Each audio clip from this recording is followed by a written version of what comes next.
GST notice का नाम सुनते ही काफ़ी सारे लोग टेंशन में आ जाते हैं। उनको लगता है कि अगर जीएसटी का नोटिस हमें आ गया, तो हम क्या करेंगे? तो दोस्तों आज मैं आपको बताऊँगा कि कुछ ऐसी चीज़ें हैं, कुछ ऐसी मिस्टेक्स हैं जिन पर ज़्यादातर जीएसटी के नोटिसेस इश्यू होते हैं। अगर आप उन मिस्टेक्स को सँभाल लेते हैं, उन मिस्टेक्स को आप नहीं करते हैं, तो आप 80 से 90% तक जीएसटी का नोटिस आने का रिस्क खत्म कर सकते हैं। कौन-कौन सी है वो मिस्टेक्स? टॉप 7 मिस्टेक्स आपको आज बताऊँगा। सबसे एंड में 2 मिस्टेक्स आपको बताने वाला हूँ जो आज की डेट में हाइलाइट पॉइंट पर चल रही हैं, जीएसटी वाले इस पर नोटिस इश्यू करते ही करते हैं। तो आप सारी पॉइंट्स ध्यान से सुनिएगा और ऐसी मिस्टेक आप करने से अवॉइड कीजिए, आप ऐसी मिस्टेक मत कीजिएगा जिससे जीएसटी का नोटिस आपको आ जाए। तो चलिए स्टार्ट करते हैं अपनी वीडियो को और समझते हैं उन टॉप 7 मिस्टेक्स के बारे में जिन पर जीएसटी के नोटिसेस आते हैं। चलिए।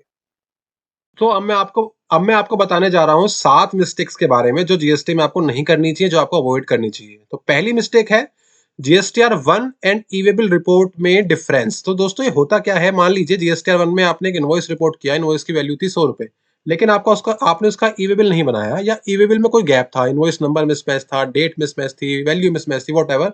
तो उसके बेसिस पे आज की डेट में जो स्टेट गवर्नमेंट वाले हैं, स्टेट जीएसटी वाले हैं, वो जीएसटी में नोटिस इश्यू कर रहे हैं। दे आर सेइंग कि जीएसटी 1 में 100 रुपए रिपोर्ट करे हैं और ई-वे बिल में आपने रिपोर्ट नहीं करा, या ई-वे बिल रिपोर्ट में तो आपने जनरेट ज्यादा किया है और जीएसटीआर 1 में आपने वो इनवॉइस रिपोर्ट नहीं किया, वाइसा वर्सा जो भी आप समझे।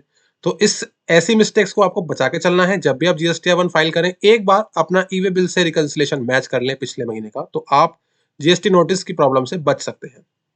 दूसरी पॉइंट समझ लेते हैं। दूसरा पॉइंट भी जीएसटीआर 1 से रिलेटेड ही है, जिसको जीएसटी वाले रिकंसाइल करते हैं। दोस्तों क्या कहते हैं वो, जीएसटीआर 1 में आपने एक इनवॉइस रिपोर्ट किया, लेकिन उसका इनवॉइस आपने रिपोर्ट नहीं किया बाय मिस्टेक। ऐसा हो सकता है। कुछ मेरे दोस्त कहेंगे कि यार जब इनवॉइस रिपोर्ट हो गया तो जीएसटीआर 1 तो ऑटो पॉपुलेट हो जाती है, तो उसमें मिसिंग का क्या बचता है। ऐसा नहीं है दोस्तों। कभी कभी क्या होता है कि आपने इनवॉइस जनरेट किया ही नहीं, या आपने इनवॉइस जनरेट किया बाय चांस, बाय मिस्टेक, वो मंथ की ओवरलैपिंग की वजह से जीएसटीआर 1 में ऑटो पॉपुलेट नहीं हो पाया, या आपने जीएसटीआर 1 में उसको डिलीट कर दिया बाय मिस्टेक अपने सॉफ्टवेयर के थ्रू, तो भी गैप बन जाता है और नोटिस का चांसेस, नोटिस ऐसे नोटिस देखे गए हैं। तो आपने क्या करना है, जब भी जीएसटीआर 1 फाइल करें तो इसका जीएसटीआर 1 वर्सेस इनवॉइस और GSTR 1 versus GSTR e-way bill दोनों के डिफरेंसेस को रिकंसाइल एक बार कर लें, अदरवाइज नोटिस पक्का है। पॉइंट नंबर 3, जो मैंने देखा है रिसेंटली मेरे क्लाइंट को आया है, आईटीसी अवेल्ड। उसने क्या किया दोस्तों, आईटीसी अवेल्ड आपने अपनी 3B में किया है, आपने अपनी टैली में किया हुआ है, बुकिंग करी हुई है, लेकिन ऑफिसर के पास भी कुछ इन्फॉर्मेशन ऐसी होती है जिनसे वो पता लगा सकता है कि आपने आईटीसी ब्लॉक तो नहीं ले लिया। तो गाड़ी का आईटीसी ऑफिसर पता लगा सकता है कि जब आपने गाड़ी परचेस करी है तो आपने किसी होंडा से या किसी मारुति के शोरूम से परचेस करी होगी, तो उनका नाम 2B में आता है। 2B में वेंडर नेम से आइडेंटिफाई कर रहे हैं जीएसटी वाले। फूड आपने खाया, आपने परचेस किया, तो वहां पर नाम से दिखता है कि ये होलसेल प्राइवेट लिमिटेड है, ग्रोसरी प्राइवेट लिमिटेड है, एक्सेट्रा एक्सेट्रा। तो वो आइटम, फूड आइटम वालों को भी नोटिस इशू कर रहे हैं। और कंस्ट्रक्शन के आइटम्स के भी पहचान में आ जाते हैं। कंस्ट्रक्शन के आइटम का नॉर्मली एचएसएन होता है 9954, और कंस्ट्रक्शन रिलेटेड आइटम्स ऑफिसर पकड़ लेते हैं, वहां पे लिखा आ रहा होगा कि आपने प्लम्बिंग काम कराया है, उस बंदे ने कंक्रीट सप्लाई किया है, तो उसके नाम से ऑफिसर आइडेंटिफाई करने की कोशिश करते हैं। तो नाम से क्या आइडेंटिफाई करने की कोशिश करते हैं, सारा तो नाम से आइडेंटिफाई नहीं हो सकता है, लेकिन 70 से 80% आईटीसी उस फेज में फंस जाता है और ऑफिसर नोटिस इशू कर देते हैं। मेरे क्लाइंट को रिसेंटली ऐसा नोटिस इशू हुआ है, जिसका हम रिप्लाई बना रहे हैं। इसका रिप्लाई क्या बना रहे हैं वो बताया तो आपको 2 मिनट लेके। उसमें हम ये बता रहे हैं कि 2B में तो आ रहा है बट हमने आईटीसी नहीं लिया है, लेकिन अगर आपने ले लिया तो आपको नोटिस रिवर्स करना पड़ेगा आईटीसी विद इंटरेस्ट।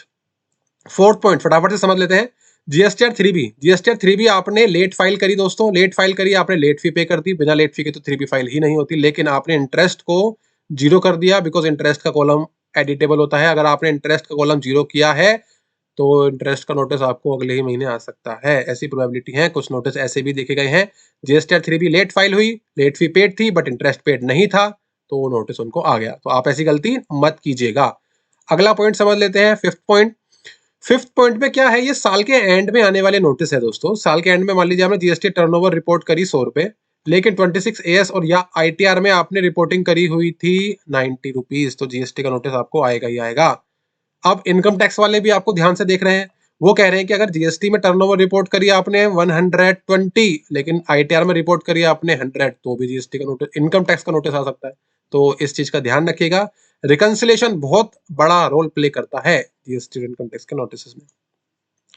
अब सबसे इंपॉर्टेंट पॉइंट 6 और 7 जो आपको बहुत ध्यान में रखना चाहिए, एक्सपोर्ट ऑफ गुड्स और सर्विस करते हैं अगर आप, और आपने बिना एलयूटी अप्लाई कर दिया, बिना एलयूटी रिटर्न फाइल कर दी आपने, और आपके पास एलयूटी नहीं है, तो जीएसटी वाले एक्सपोर्ट को भी नहीं छोड़ दे, ना तो वो रिफंड देंगे आपको और ना ही आपको आपका टैक्स छोड़ेंगे। वो बोलेंगे कि ये तो एक्सपोर्ट क्वालिफाई ही नहीं हो रहा, तो हम इस पे पूरा टैक्स लेंगे विद इंटरेस्ट एंड पेनल्टी। तो आपको ध्यान रखना है, मार्च 31 मार्च 2026 से पहले पहले आप एलयूटी अप्लाई कर लीजिएगा अगले फाइनेंशियल ईयर के लिए, अदरवाइज एक्सपोर्ट के इनवॉइस कर दिया आपने तो नोटिस पक्का है। सबसे इंपॉर्टेंट पॉइंट जो मैं आपको बताने जा रहा हूं, पॉइंट नंबर 7। अब दोस्तों देखने में क्या आया है, इस पॉइंट पे बहुत नोटिस इशू हुए हैं बहुत ज्यादा, कि सप्लायर ने जीएसटी पे नहीं किया, आप अपना आईटीसी रिवर्स करो, या सप्लायर का जीएसटी कैंसिल हो गया तो आप अपना आईटीसी रिवर्स करो विद इंटरेस्ट। तो ऐसे बहुत नोटिस आए हैं, लोअर ऑफिसर इसको छोड़ नहीं रहे हैं, मैटर अपील में फंसे हुए हैं। इस सिनेरियो में आप क्या कर सकते हैं, इस सिनेरियो में आप थोड़ा ध्यान रख सकते हैं, सप्लायर को थोड़ी अटेंटिवनेस दिखा सकते हैं, उससे 1 और 3 भी मांग सकते हैं, उसका जीएसटी होल्ड कर सकते हैं अगर आपके प्रैक्टिकली हो। लेकिन लो में इससे रिलेटेड कुछ भी रिलैक्सेशन नहीं है। मान लीजिए जीएसटी कैंसिल हो गया आपका सप्लायर का, आप क्या कंट्रोल कर लोगे इसमें? हाँ, जजमेंट है, कुछ कुछ ऐसे केस लॉज हैं जो आपको सपोर्ट करते हैं, लेकिन लोअर ऑफिसर तो डिमांड लगा रहे हैं, वो तो नहीं छोड़ रहे हैं।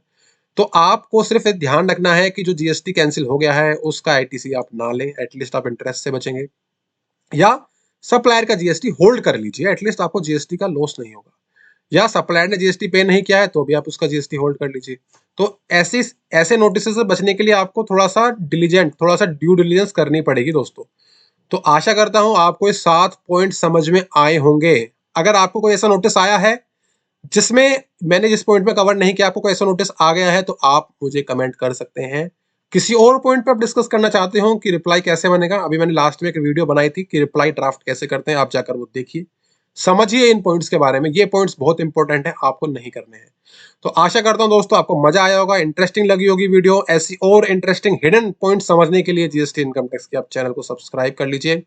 मिलते हैं अपनी अगली वीडियो में कुछ मजेदार नए टॉपिक्स के साथ, तब तक के लिए नमस्कार।